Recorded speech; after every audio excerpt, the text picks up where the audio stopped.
Hello YouTube, Big Apple here today. Got a nice little pair of M&P cores on the table here, each with a slightly different optic. So I'm going to talk about the Trijicon RMR today, and I'm going to compare the LED versus the dual illuminated versions. So obviously the one on the left's got the LED, the one on the right has the dual illuminated version, both made by Trijicon. So I've only fired the dual illuminated one. A friend gave me this one just for the comparison, so a lot of the stuff about it will be observational. And now I'll just tell you about the RMR in general. It's machined from a solid 7075 aluminum block. It's a very, very robust sight. Either one of these, like my own personal one here, I sometimes just choose to rack it, on the sight itself by hand. Sometimes you can rack it off a belt that way. I have never worried about damaging the sight. I've zeroed it one time when I first bought it, and I haven't had to touch it again. So after adjusting it once, I haven't had to touch it. Very, very robust, very strong sight. Can't say enough good things about it. Yes, it's expensive, but you truly get what you pay for with this sight. Same sort of thing with the LED one you see, just a solid hunk of machined aluminum, very, very sturdy. And I'll talk about those a little more later. Uses a multi-coated lens. They have different shades of the coating depending on the dot color. So if you look through this one, you see it's kind of a blue, kind of a green, and then this one is a little bit more of like an orange.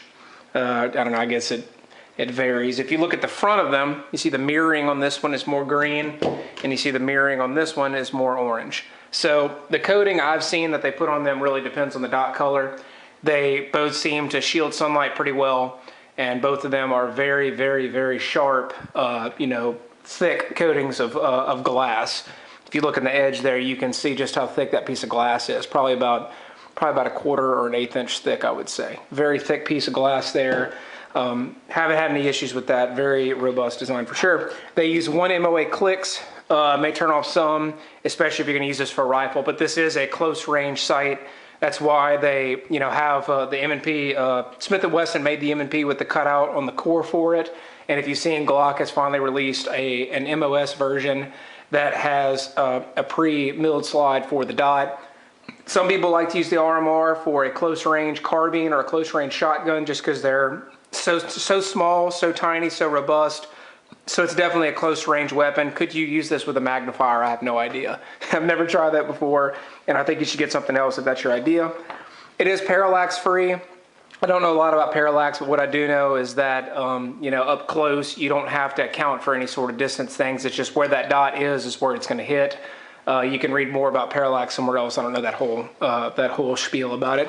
They're waterproof up to 20 meters. They also have drain holes on each one to rechannel water. So this little surface that may actually gather some water, you see the drain holes on the side, and that's the same for both of them. See that area there, drain holes on the side, and the whole unit itself is waterproof up to 20 meters, so that's pretty cool. All weigh about 1.2 ounces, very lightweight. These two I think weigh exactly the same at 1.2, and I think the adjustable LED version is like 1.17. It's very close. I got those specs from Trijicon's website, so that came directly from them. Now what y'all want to see, the comparison.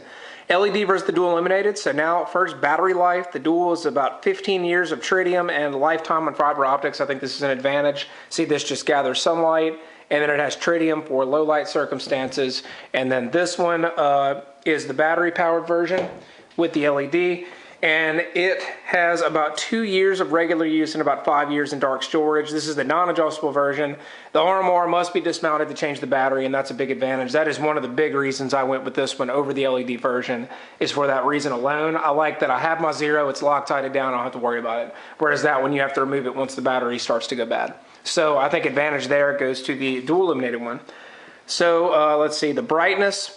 The dual illuminated is dependent on ambient light and sunlight. Outdoor shooting may require a little piece of opaque tape to reduce intensity. So if you cover up some of the fiber, that can reduce the intensity. At night it's a little dim, but I think it's decent for the circumstances, although a flashlight at night will wash out the dot. It has for me. So LEDs also depend on ambient light and sunlight as well in the non-adjustable one. The adjustable one, obviously, you can dial it in yourself. The dot appears a bit too bright for my taste indoors. It kind of creates a little bit of washout in person, I think.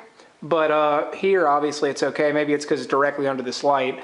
But I found that this one might be a little too bright. Then again, I haven't used it outdoors. So then again, that is just observational from here. I guess the advantage would go to the LED one, even though it might be too bright, you can still see it, whereas this one can get washed out by a flashlight. So advantage the LED one. Robustness. The dual illuminated one has exposed fiber on the top, and the LED is fully enclosed. I think this has the advantage. So as you see, this has the fiber rods on the top, a little piece of plastic here, and the LED version is fully enclosed, fully enclosed aluminum right there. So robustness, I would say slight advantage to this one. But I haven't had any disadvantage with robustness with mine with regular use. I mean, maybe if you use that as a hammer, you may bust that fiber. But as far as I can tell, they're both extremely robust. Dot color, the dual is available in green or amber, and the LED is red only. I think the advantage to the dual, because you just get more options, and my eye picks up green a little bit better. This is the 12.9 MOA triangle, as you see right there. And it's very easy for me to pick up. I'm used to green fiber optic sights, so that's not an issue. Is that a true advantage? Probably not really. I like the advantage for the options, but the red one seems to work for a lot of people too. Dot shape, the dual has a dot or triangle, and the LED is dot only, and I think the advantage would go to the dual again, just because you get more options. This one right here has the triangle, whereas some other ones, run the dot. This one only the dot. So advantage to me goes to the dual there. Now the dot size, okay? You get a 7, 9, or 12.9 MOA. Reticle on the dual, so you get a dot with the 7 or 9, or a dot with the 12.9, or a triangle. This is the triangle version here. I guess you might be able to see it a little bit. If I get really close, you may be able to. And then the dot on the LED one is either 3 1/4 or 6.5 MOA. I don't really see an advantage. It's really dependent on your distance and weapon. If you're up close and you're using like a shotgun, the triangle will be really good because it doesn't have to be precise. Or if you're up close with a pistol, it doesn't have to be precise with the triangle. I've noticed it's a little harder to connect at about 25 yards with this, but this is the defensive pistol anyway, so it doesn't matter. If you're going for a little bit longer range, I'm not sure exactly which size this is. Maybe it says it on the side. No, it doesn't. Whatever. So I'm not sure exactly what size this is, but you see it's a little more precise than mine. So it really depends on what distance you're going for the dot size. I don't really see an advantage because if you want a really small one, go with the LED, and if you want a bigger one, go with the dual. The smallest you can get a dual is a 7, and the LED, the largest you can get is a 6.5. So lower range here for the LED, and then the higher range reticle over here in size for the dual illuminated version. No true advantage. I do recommend the RMR over all other competition. You really get what you pay for. Yes, these sights are over $500. I guess I forgot to put price on here.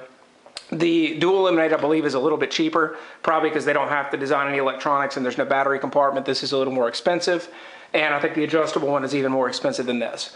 So yeah, they're a little bit pricey, and I guess the advantage in price would go to the dual illuminated one, but you truly get what you pay for. This will outperform a burst fast fire, a loophole delta point, or a Seymour sight, or any other little reflex sight like this that you can think of. I've seen that these outperform them. Maybe competition guns and those competition reflex optics, maybe, but for robustness and strength and for a defensive pistol, right there is what you're getting. You're getting high quality. So this is Big Apple signing out. Thanks for watching.